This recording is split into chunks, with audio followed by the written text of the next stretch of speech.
driveway, and that used to be the garage, and that was is the camper upside down.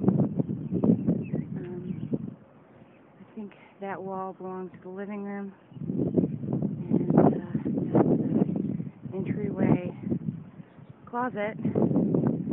Behind that is our kitchen wall.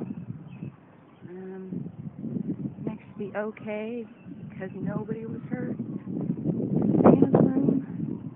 Beyond that, where there's nothing, was Brandon's room. That's our next door neighbor Josh's house. Trees, both trees in our front yard, still standing.